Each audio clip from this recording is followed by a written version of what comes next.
بسم اللہ الرحمن الرحیم۔ السلام علیکم۔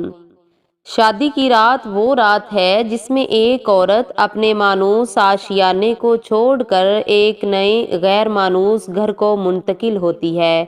یہاں پر اسے نئے مکان، نئی جگہ اور نئے تجربے کی وحشت ہوتی ہے۔ شرم و حیا کا اپنا الگ کردار ہوتا ہے۔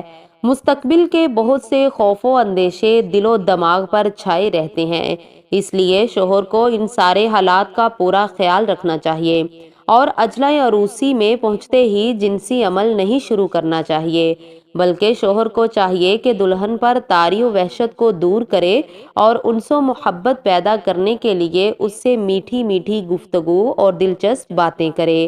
جب وحشت دور ہو تو انسانیت پیدا ہو جائے، پھر دھیرے دھیرے شرم و حیا کے پردے اٹھائے۔ یہ بھی یاد رہے کہ اجلہ عروسی کے قریب کوئی خلل انداز ہونے والی چیز نہ ہو، تاکہ زوجین نہایت پرسکون ماحول میں جنسی عمل انجام دے سکیں۔ اگر ممکن اور میسر ہو تو دلہا دلہن کے لیے مستقل مکان ہونا چاہیے، اور اگر ایسا ممکن اور میسر نہیں تو کم از کم ان کا ایک خاص کمرہ ضرور ہونا چاہیے جہاں کسی قسم کی خلل اندازی کا اندیشہ نہ ہو، کیونکہ جمع وہ عمل ہے جو نہایت ہی پرسکون ماحول چاہتا ہے اور معمولی خلل بھی اس پر اثر انداز ہو جاتا ہے۔ یہ احادیث اور تاریخ کی روشنی میں ایک واقعہ پر غور کرتے ہیں۔ رسول اکرم صلی اللہ علیہ وسلم نے ابو سلمہ رضی اللہ تعالی عنہ کی شہادت کے بعد ام سلمہ رضی اللہ تعالی عنہا کو پیغام نکاح دیا۔ انہوں نے معذرت کر دی اور اس سے قبل اور بھی بہت سے لوگوں نے پیغام نکاح دیا تھا اور انہوں نے معذرت کر دی تھی۔ معذرت کے اسباب بتلاتے ہوئے انہوں نے کہا کہ وہ ایک غیرت مند خاتون ہے اور انہیں یہ بات برداشت نہیں ہوگی کہ ان کے شوہر میں ان کے ساتھ دیگر عورتیں بھی شریک رہیں۔ دوسری وجہ یہ بتائی کہ ان کے چھوٹے چھوٹے بچے ہیں جن کی پرورش اور تربیت کی ذمہ داری ان پر ہے۔ تیسری وجہ یہ بتائی کہ ان کی عمر زیادہ ہے، بوڑھی ہو چکی ہے۔ تو اللہ کے رسول صلی اللہ علیہ وسلم نے فرمایا، جہاں تک غیرت کی بات ہے تو میں اللہ تعالیٰ سے دعا کروں گا اور تمہاری یہ بے جا غیرت ختم ہو جائے گی، اور جہاں تک بچوں کی بات ہے تو تمہارے بچے ہمارے بچے ہیں، میں ان کی کفالت و تربیت اور پرورش کا ذمہ دار ہوں، اور جہاں تک بوڑھے ہونے کی بات ہے تو میری عمر بھی تمہاری عمر کی طرح ہے۔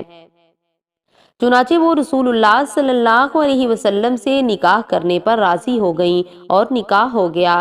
جب رسول اللہ صلی اللہ علیہ وسلم ان کے کمرے میں گئے تو دیکھا کہ وہ اپنی چھوٹی بچی زینب کو لے کر دودھ پلا رہی ہیں۔ اللہ کے رسول صلی اللہ علیہ وسلم جو نہایت باحیا تھے، بلکہ گھر میں بیٹھی پردہ نشیں کسی کواری دوشیزہ سے بھی زیادہ حیا دار تھے۔ آپ نے یہ صورتحال دیکھی تو دروازے سے واپس آ گئے۔ تھوڑی دیر بعد آپ پھر پہنچے تو دیکھا کہ زینب ابھی بھی گود میں ہے۔ آپ نے پوچھا کہ زینب کا کیا حال ہے؟ ام سلمہ نے جواب دیا کہ ٹھیک ہے۔ آپ صلی اللہ علیہ وسلم دوبارہ واپس آ گئے۔ اس بات کو عمار بن یاسر نے محسوس کر لیا، چنانچہ زینب کو اپنی گود میں اٹھایا اور اسے لے کر باہر چلے گئے۔ پھر جب نبی کریم صلی اللہ علیہ وسلم پہنچے اور آپ نے دیکھا کہ زینب موجود نہیں تو آپ کے دریافت کرنے پر آپ کو قصہ بتایا گیا۔ اللہ کے نبی صلی اللہ علیہ وسلم نے تبسم فرمایا اور پھر ان کے ساتھ شب باشی فرمائی اور اپنی حاجت پوری کی۔ یہاں قابل غور بات یہ ہے کہ نبی صلی اللہ علیہ وسلم جو اس سے پہلے کئی شادیاں کر چکے تھے اور یہ آپ کا پہلا نکاح نہیں تھا، آپ نے یہ مناسب نہیں سمجھا کہ دلہا اور دلہن کے درمیان ایک شیر خوار بچی بھی خلل اندازی کا باعث بنے۔ تو سوچنا چاہیے کہ وہ جوڑا جو ابھی پہلی بار نکاح کے تجربے سے گزر رہا ہے، وہ کسی خلل اندازی، تشویش اور ہنگامہ کے ہوتے ہوئے جنسی عمل کیسے بآسانی انجام دے سکتا ہے؟ کوئی آ کے دروازہ کھٹکھٹائے یا کسی قسم کا کوئی اور ہنگامہ ہو یا قریب میں کچھ لوگ گپ شپ کر رہے ہوں، ان پر شور ہنگاموں کے درمیان وہ اپنا جنسی عمل کس طرح حسن و خوبی سے انجام دے سکتے ہیں؟